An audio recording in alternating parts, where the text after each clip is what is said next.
De vuelta, escuchábamos a David Lebón, Kevin Johansen y Rosario Ortega. ¿Cuánto tiempo más llevará? Qué hermoso, qué hermoso. Continuamos con la costumbre de la buena música, por lo menos para seguir hablando de cosas que nos impactan, ¿no? Sí, dentro de las movidas que se fueron dando en la semana, apareció, recordemos que el gobernador, de quien ya hablamos ampliamente de sus contradicciones, por ejemplo, digamos, y de la concentración de el poder democrático que tiene, ahora intentaba también desarrollar desde su propio espacio y nadie más una reforma electoral después de la reforma constitucional. Ahora aparece la oposición presentando el diputado Perotti con la firma de Miguel Rabia y Lucila de Ponti, con un proyecto para terciar en esa discusión entre la vieja ley y la nueva ley electoral. Para eso queríamos hablar con la diputada Lucila de Ponti. Muy buenos días, Lucila. Mónica Ambrosetti, Harry Parola y Julio Leiva te saludan. Buen día, ¿cómo están? Acá andamos tratando de que se puedan enterar nuestros oyentes de el proyecto que se presenta desde la oposición para las próximas elecciones, ¿no? Sí, bueno, esto es... Uy, se me cayó un tenedor. Radio en vivo. Se Así escucharon es. un ruido.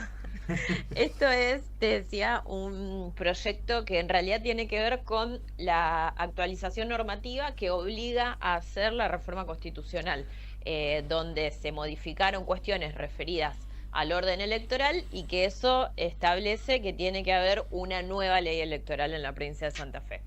Entonces nosotros en ese marco, bueno, ya lo habían presentado los senadores peronistas, bueno, en su cámara. Nosotros ahora, los diputados del peronismo, presentamos un proyecto de código electoral que busca, bueno, establecer, digamos, en esta discusión una postura respecto de cómo creemos que tiene que funcionar el sistema electoral y sobre todo manifestar nuestra posición en términos de que creemos que tiene que haber reglas claras y con anticipación para esto, ¿no? Porque nosotros el año que viene tenemos elecciones. Si nos guiamos por lo que han sido los cierres, los calendarios electorales de las elecciones previas, más o menos en febrero se van a estar cerrando las listas, entonces necesitamos que haya claridad en términos de cuáles son las reglas de juego para que todos los partidos políticos y las personas que quieran participar los conozcan. Así que nosotros presentamos este proyecto que crea un código electoral que tiene como virtud esto, poder unificar todo el conjunto de normas que existen en la provincia respecto de las elecciones en un solo código, digamos, en una sola herramienta legislativa, y después, bueno, obviamente hacerlo en línea con las cuestiones que se han modificado en la reforma constitucional, que tienen que ver con la incorporación del voto joven, la ratificación de la paridad en todos los cargos, un nuevo sistema para la distribución de bancas en la Cámara de Diputados, que deja de tener mayoría automática y ahora va a pasar, digamos, a ser distribuido proporcionalmente en su conjunto. Bueno, y cuestiones que hacen a esto, que creemos que es un debate que ya se tiene que ir dando, digamos, obviamente esperando cuál va a ser la propuesta, ya sea del gobierno o de Unidos, digamos, como frente político, si tendrán más de una propuesta de los distintos partidos que lo componen. Pero bueno, nosotros desde el peronismo tenemos una mirada y que está contenida en esta propuesta. Lo que me gustaría destacar, Lucila, es que en primer término no tiene nada que ver el proyecto que presentaron los senadores peronistas con lo que presentaron ustedes. Son dos proyectos distintos. Son dos proyectos distintos que tienen algunas diferencias. Lo primero es que nosotros, como te decía, presentamos un código que incorpora toda la normativa. Los senadores presentaron dos proyectos de ley, uno del Tribunal Electoral y otro de la ley electoral en sí misma. Pero bueno, esto es una diferencia más bien formal. En ambos proyectos se ratifica la existencia de las PASO, de la primaria abierta, simultánea y obligatoria, que nosotros consideramos que es una herramienta muy importante para la democratización del sistema electoral. Lo hacemos manteniendo el esquema de 5 boletas únicas, que es una boleta por categoría, que también para nosotros eso es importante para garantizar la representatividad, digamos, de los distintos cargos que se eligen, y no volver quizás a un esquema más del tipo de lista sábana, porque también eso es algo que se estuvo discutiendo, ¿no? La voluntad, y hay que ver lo que termina proponiendo el gobernador, la voluntad de unificar algunas categorías en una misma boleta. Para nosotros eso va en detrimento de la representatividad que tienen Claro. las distintas personas que ocupan los cargos.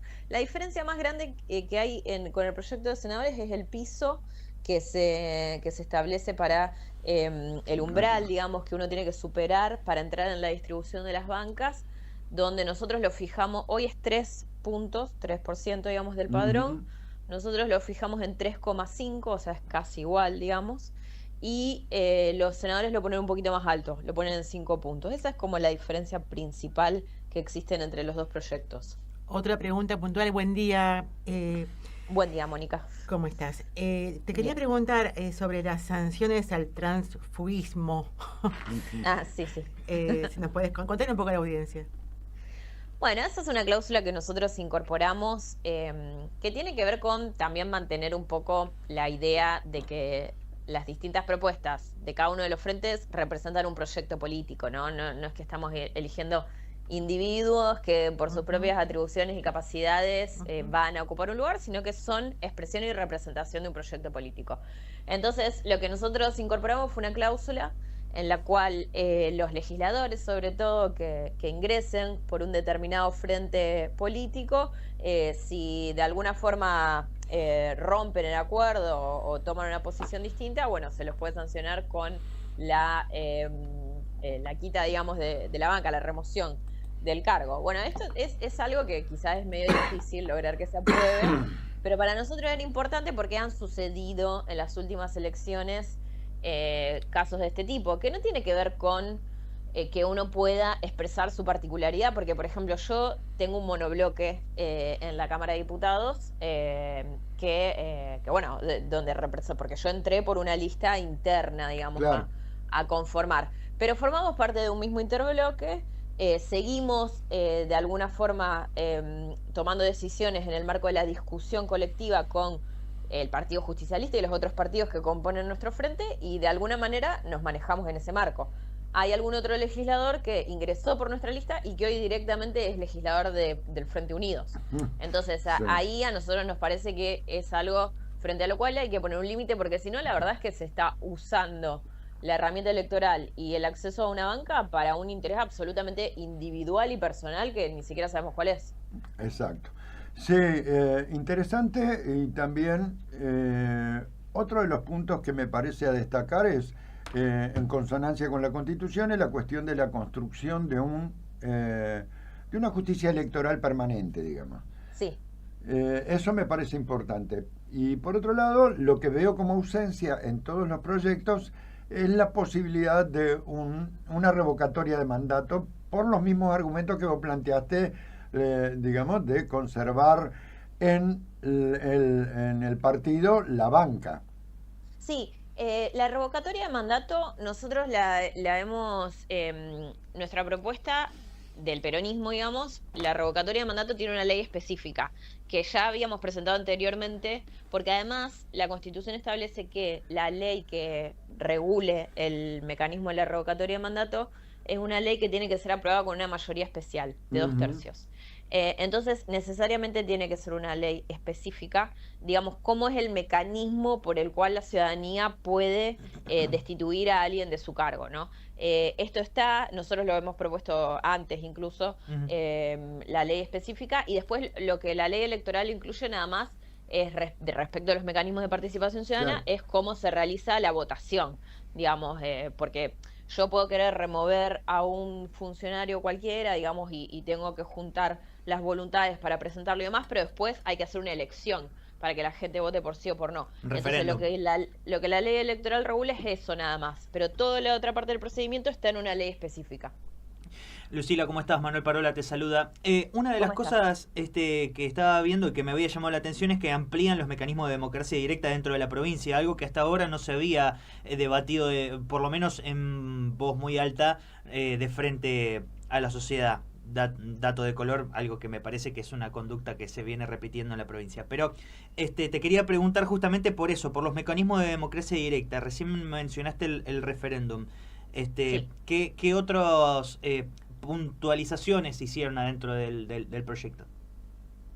Claro, bueno, es lo mismo, o sea, no es, los mecanismos de participación ciudadana o de democracia directa tienen su ley específica. La revocatoria de mandato además tiene una ley específica por esta situación de que requiere ser aprobada con 2/3. Está Pero pues hay otro proyecto de ley que también nosotros lo presentamos, donde están regulados todos los otros mecanismos de democracia directa, que pueden ser el referéndum, la consulta popular, la iniciativa popular. Bueno, hay distintas herramientas que se proponen, incluso hay algún otro proyecto en Senado que propone más herramientas que también me parece muy interesante, pero tienen una ley específica. Lo que hace la ley electoral es regular el mecanismo que se implementa cuando estas herramientas necesitan que la gente vote. Porque, por ejemplo, una consulta popular o un referéndum para decir si sí o no se aprueba una determinada ley, necesitas que la gente vaya a votar. Entonces, lo que hace la ley electoral es decir, bueno, en estos casos se organiza de esta determinada manera. Otra pregunta que tengo para hacerte es, ¿qué pasa con el tema de la coherencia de listas e interdependencia? Bueno, lo que nosotros proponemos es que cada frente, digamos, tenga que tener listas por todas las categorías. ¿Esto qué significa? Que, por ejemplo, en el caso del peronismo, del Frente Unidos, que son frentes compuestos por muchos partidos, el frente necesariamente está obligado a tener un candidato a gobernador, un candidato a senador en cada departamento, un candidato a diputado, y bueno, y también en las locales lo mismo. Candidaturas completas sería. Claro, pero no implica que por ejemplo, que todas las listas a diputados tengan que tener un candidato a gobernador en la interna. Bien. O sea, si ya el frente, en este caso, por ejemplo, el peronismo, tiene un candidato a gobernador, eso habilita a que cualquier lista de diputados pueda también presentarse. Pero eso no sería una forma de ley de lemas. No, porque cada categoría se elige por sí misma, digamos. Es como lo tenemos ahora, digamos. Eso no cambia. Viste que vos hoy, cuando presentás una lista de diputados, no estás obligado a tener una lista a gobernador. No, seguro. Sí estás obligado a tener lista de diputados y lista de 14 senadores si presentás un candidato a gobernador. Claro. Sí, otra cosa que me pareció interesante es la restricción para la inauguración de obra pública y anuncios de gestión durante los 25 días previos a los comicios. Sí, eso es algo que ya existe, que nunca se cumple, o al menos es difícil. Yo recuerdo en la elección pasada, el Partido Justicialista presentó varias denuncias al Tribunal Electoral porque los candidatos de Unidos estaban inaugurando obra pública en un plazo menor al que está establecido en la ley, que eso ya existe, digamos, y no se puede inaugurar, ni hacer anuncios, ni contratar gente en un periodo de 25 días previo al comicio. Así que lo que estamos haciendo es reafirmarlo, porque nos parece que es algo muy importante, que además genera una desigualdad muy grande con respecto a quienes no están en el gobierno, obviamente. Así es. La verdad, Lucila, que nos queda un montón de preguntas, pero no tenemos tiempo y nos gustaría profundizar a medida que vaya desenvolviéndose los acontecimientos en la Cámara. Seguiremos hablando. Claro. Porque en realidad también nos queda un montón de incógnitas, sobre todo del área del oficialismo, pero por ahora te agradecemos. Sí, obvio, lo importante también es saber eso, cuál va a ser la propuesta del oficialismo, que en definitiva ellos tienen la mayoría en las dos cámaras, entonces no quiere decir que se va a hacer 100% lo que ellos quieran, pero sí es importante saber cuál es su propuesta. Seguro. Así es. Así que te agradecemos y bueno, esperamos poder contar con tu palabra en una próxima oportunidad. Sí, por supuesto, cuando quieran, a disposición.